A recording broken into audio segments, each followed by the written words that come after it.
नमस्कार साथियों, आज के जीके वीडियो में आप सभी लोग का स्वागत है।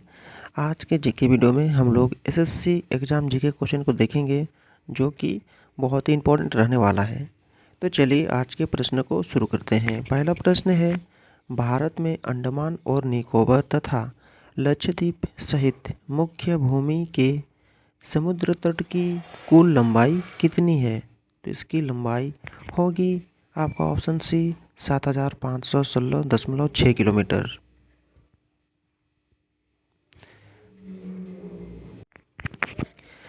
अगला प्रश्न है दूसरा नंबर प्रश्न को देखते हैं हम लोग। दूसरा नंबर प्रश्न है, बिहार केसरी के नाम से किसे जाना जाता है? तो बिहार केसरी के नाम से जाना जाता है श्री कृष्ण सिन्हा को। Option B is the correct answer. तो उससे संबंधित कुछ बिंदु है, पॉइंट्स हैं, की पॉइंट्स हैं, देखते हैं। श्री कृष्ण सिन्हा को बिहार केसरी और श्री बाबू के नाम से भी जाना जाता था। ठीक है। अगला बिंदु है, श्री कृष्ण सिन्हा ने 1946 से 1961 तक बिहार के पहले मुख्यमंत्री के रूप में कार्य किया है। चलिए अगला तीसरा नंबर प्रश्न है, भारतीय संविधान का निम्नलिखित में से कौन सा उपबंध कनाडा के संविधान से लिया गया है? तो इसका राइट आंसर हो जाएगा उच्चतम न्यायालय का परामर्शदायी क्षेत्राधिकार, यानी ऑप्शन सी करेक्ट आंसर। अगला सवाल है चार नंबर प्रश्न है, भारत का पहला 24x7 और सौर ऊर्जा से संचालित गांव मोढेरा किस राज्य में स्थित है? तो ये आपका गुजरात राज्य में स्थित है। Option B is the correct answer. तो ये जो मोढेरा गांव चालुक्य युग के सूर्य मंदिर के लिए भी प्रसिद्ध है, याद रखिएगा। ठीक है। अगला 5 नंबर प्रश्न है, कर्क रेखा भारत के किस राज्य से होकर गुजरती है? कर्क रेखा भारत के किस राज्य से होकर गुजरती है? ऑप्शन को देखते हुए ऑप्शन में जो दिया हुआ है उसमें से हो जाएगा इसका राइट आंसर साथियों, ऑप्शन सी छत्तीसगढ़। तो किन किन राज्यों से गुजरती है, चलिए हम लोग देखते हैं, ये भी जानना आवश्यक है। तो नोट में दिया गया है कि कर्क रेखा भारत के 8 राज्य से होकर गुजरती है। तो कितना राज्य? 8 राज्य से होकर गुजरती है। कौन कौन से? गुजरात, राजस्थान, उत्तर मध्य प्रदेश, छत्तीसगढ़, झारखंड, पश्चिम बंगाल, त्रिपुरा और मिजोरम। याद रखिएगा साथियों। चलिए अगला हमारा 6 नंबर प्रश्न है, वारली चित्रकला भारत के किसकी राज्य लोक नृत्य लोक चित्रकला है? किस राज्य का लोक चित्रकला है? ठीक है। तो ये हो जाएगा आपका Maharashtra, option D Maharashtra. Next सवाल 7 नंबर, कौन सा भारतीय वित्तीय संस्था शेयर बाजार में निवेशकों की सुरक्षा करता है? तो ये हो जाएगा भारतीय प्रतिभूति और विनिमय बोर्ड, यानी ऑप्शन सी करेक्ट आंसर। अगला 8 नंबर प्रश्न की ओर चलते हैं, निम्नलिखित में से किस शहर ने 2022 में लगातार 6ठी बार भारत के सबसे स्वस्थ शहर का पुरस्कार जीता है? स्वस्थ शहर का पुरस्कार जीता है। तो ये इसका राइट आंसर हो जाएगा आपका इंदौर, ऑप्शन डी इंदौर शहर। अगला 9 नंबर की ओर चलते हैं। 9 नंबर प्रश्न है आपका, भारत के किस राज्य के मुख्यमंत्री ने फुटबॉल की संस्कृति को जमीनी स्तर पर ले जाने के लिए राज्य में फुटबॉल फॉर ऑल लॉन्च किया? तो इसका राइट आंसर हो जाएगा आपका उड़ीसा, ऑप्शन डी उड़ीसा। तो इसके की पॉइंट्स यहाँ पे दिया हुआ है आपका, फुटबॉल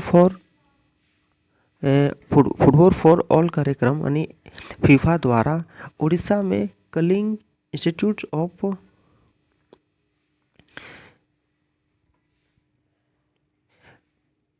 यहाँ था आपका फीफा द्वारा उड़ीसा में Kalinga institute of industrial technology और Kalinga institute of social sciences KISS KISS के साथ साझेदारी में शुरू किया गया था। ठीक है, करीब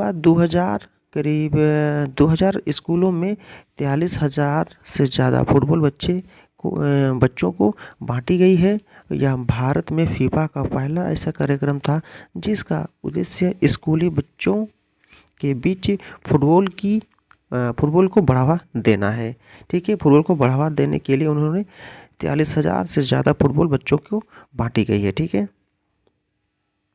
अगला हमारा 10 नंबर प्रश्न है, निम्नलिखित में से किसने US ओपन 2022 के पुरुष एकल का खिताब जीता है? तो ये हो जाएगा कार्लोस अल्करेज, यानी option D right answer. Next 11 number प्रश्न है, महात्मा गांधी ने किस वर्ष किसानों के समर्थन में गुजरात के खेड़ा जिले में एक सत्याग्रह का आयोजन किया था? तो किस ईस्वी में आपका हो जाएगा? तो हो जाएगा 1918, यानी ऑप्शन डी 1918 ईस्वी में। नेक्स्ट सवाल आपका 12 नंबर प्रश्न है, निम्नलिखित में से किसने न्यूटन की खोज की थी? तो चलिए, न्यूटन की खोज किसने की थी? तो जे चेडविक ने। Option A is the right answer. ठीक है, तो इसके की पॉइंट्स कुछ देखते हैं। जे चेडविक ने 1932 में न्यूटन की खोज की थी। ठीक है, 1932 में न्यूटन की खोज की थी। न्यूटन की खोज के लिए जे चेडविक को 1935 में भौतिकी का नोबेल पुरस्कार प्रदान किया गया था। ठीक है, 1935 में उसे नोबेल पुरस्कार प्रदान किया गया था। अगला हमारा 13 नंबर प्रश्न है, 13 नंबर प्रश्न कह रहा है कि धीनोधर पहाड़ियाँ किस भारतीय राज्य अथवा केंद्र शासित प्रदेश में स्थित है? तो ये हो जाएगा आपका गुजरात में। ऑप्शन से गुजरात में स्थित है। और धीनोधर एक पर्यटक हिल स्टेशन और तीर्थ स्थान है। ठीक है, हिल स्टेशन भी है और तीर्थ स्थान भी है। और गुजरात की अन्य पहाड़ियाँ जैसे चोटीला, पावागढ़, पलितना, सपुतरा, गिरनार, बरदो, गब्बर, ये सब भी है गुजरात की अन्य पहाड़ियाँ हैं। ठीक है, अगला 14 नंबर प्रश्न की ओर चलते हैं, निम्नलिखित में से किस वनस्पति जगह के पौधों को शैवाल के नाम से जाना जाता है? तो शैवाल के नाम से आपका हो जाएगा ऑप्शन डी थैलोफाइटा। ठीक है, थैलोफाइटा जाना जाता है। 15 नंबर सवाल की ओर चलते हैं। अगला, निम्नलिखित में से किस फिल्म को 2022 में बेस्ट फिल्म पॉपुलर चाइल्ड का फिल्म फेयर पुरस्कार मिला था? 2022 में बेस्ट फिल्म पॉपुलर चॉइस, है ना, पॉपुलर चॉइस का फिल्म फेयर पुरस्कार जीता था। तो कौन सा हो जाएगा आपका? तो शेरशाह, ऑप्शन सी शेरशाह। तो साथियों, आज का हमारा 15 कुछ प्रश्न था, इम्पोर्टेंट प्रश्न था, जो कि आप लोगों के लिए शानदार रहा। तो चैनल को लाइक कीजिए, शेयर कीजिए दोस्तों के साथ और सब्सक्राइब कर लीजिए। चलिए फिर हम लोग नेक्स्ट वीडियो मिलते हैं। तब तक के लिए टेक केयर, बाय बाय, जय हिंद, वंदे मातरम।